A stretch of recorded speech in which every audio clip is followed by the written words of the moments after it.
Good evening, model railroaders, and welcome to the MPRR again this evening.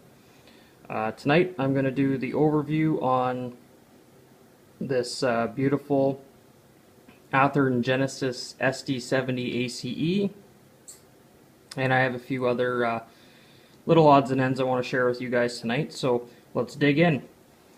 First of all, it's your standard Athgen SD70ace with your standard tsunami sound.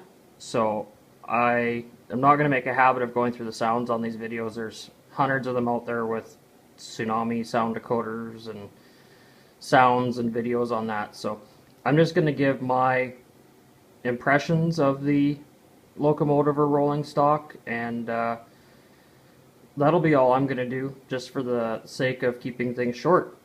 So my impressions of it are, it's a great locomotive.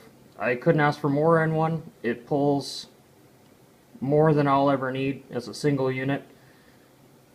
And like I've said in past videos, there's another one at my hobby shop and I'm going to be picking it up. So I'm going to use these as helpers for my helix. It'll go up to my second level. So they'll mainly that's what they'll be doing. They'll be lashed up together and be used as helpers. So the detail on this is amazing, and I really don't think could ask for more in a plastic model. Brass might be a bit better, but it's also 3 times the price sometimes. So very happy with it, and haven't had any issues, and it navigates the fairly sharp curve that I put in the other day, and yeah, it's way better than the Intermountain or the Bowser that I have. So it's what I've come to expect from Athgen anyways. All the Athgens I have are great.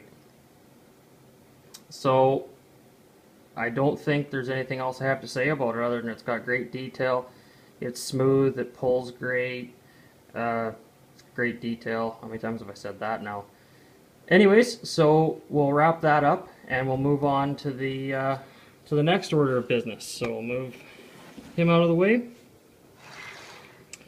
I have this Walther's hopper here, Great Northern grain loading, and this is the car that I'm going to be weathering with these weathering decals tonight, and I'll be doing some graffiti on it as well. And in case you guys don't know, these are from Weathering Solutions. I've done 2 other cars now, and this will be the car that I'll be doing and then showing to you guys. Hoping I've got my technique down now for applying them, and the other cars were just test cars and no wheels or anything, so it's not worth showing you. But this will be the first one that I bring out to the world, shall we say. So that's what I'll be working on tonight. I've been out the layout here for, I don't know, about an hour and a half, and I added some more track tonight, so I'm going to show that to you guys. But before we get there, oh, product plug for the Amp Energy. Love that stuff. I got a 6-pack of tortoise switch machines, so I'll be putting these 6 in, and they're pretty much the best out there from what I've heard. I had a few on my old layout. They were old and they worked amazing, so I've already ordered a 12-pack of them. So I have about, I think about 15 turnouts that are just a little bit too far to reach because my layout is 4 feet in depth. So it's a little far to reach, so anything over probably about the 2.5 foot mark I'm going to use a tortoise on, and then anything closer than that I'm probably for now going to use ground throws until, you know, funds get back up and there's other things I don't want to spend money on, and then I'll switch them all out and make proper panels and probably run them through like a switch it or whatever they call it there, and run them off DCC eventually. So that's the plan. So let's move over to what I did tonight. So again, let's follow the magic finger. Starting here, whoa, back up.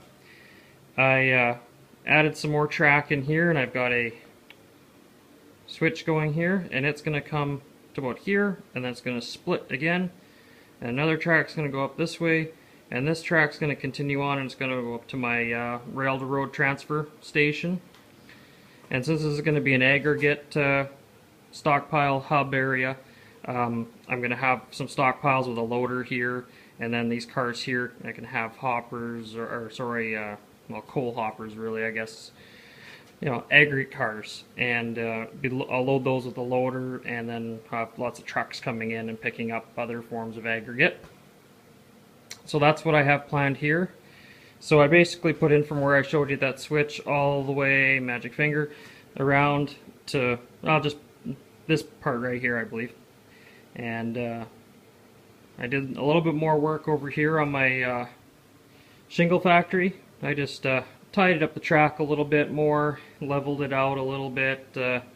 My benches, I used a thinner plywood than I should have on my bench work, and it warps a little bit, and some weight and stuff, so I have to do a little bit of tweaking here and there. So I just added a couple trucks over on this side with the loading docks just to see. It is a little close to the track, but they can make it.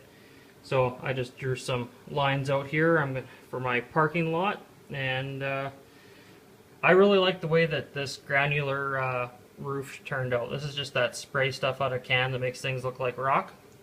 So I tried that out, and wow, it turned out good. It actually looks like an asphalted flat roof like what we have in this local area of mine.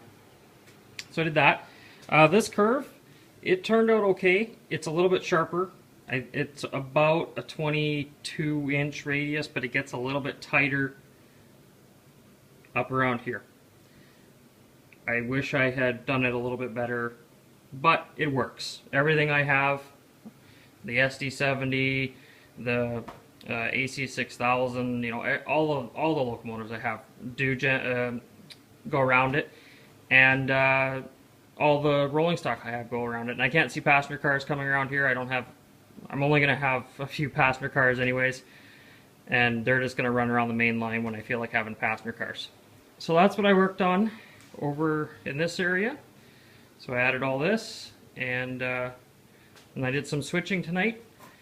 So basically, yeah, that's all for tonight. One other thing for my manufacturing plant here, I'm going to also be building some steel racks to put steel on for the forklifts and stuff. So I'll be building some of those tonight. So in the next video I will show you guys those, and I'm making them out of just the scrap stuff that comes in these kits, you know, where you clip all stuff off. There's all those round piping and stuff around it. I can't remember what it's called now. I'm just going to be cutting that up and then just using some scraps to make the stands. So that'll be that. And another thing I'm excited about is my PWRS account says that the Athgen 250-ton crane is in. I ordered one of those. I'm excited. I don't have a crane, so I'd like a wrecking crane for all of the derailments that I have. I seem to have quite a few derailments.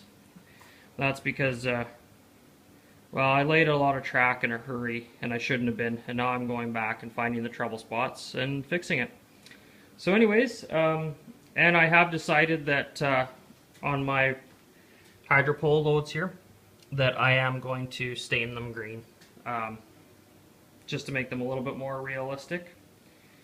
And so that'll be another project coming up. And yeah, and then I'm going to finish up and bring this around, and it's going to come around this area here, but where this seam is, and come around, and it's going to connect back in over here. It's going to cross that line and then hook into the main line again so that you can get out. And then I'm going to be putting some runarounds and stuff in and whatnot. But basically this center part here, there's going to be like a main street, and that's going to be, there's going to be some businesses and stuff that aren't really rail related. and that's gonna be the main drag of town, and that's what I have planned anyways.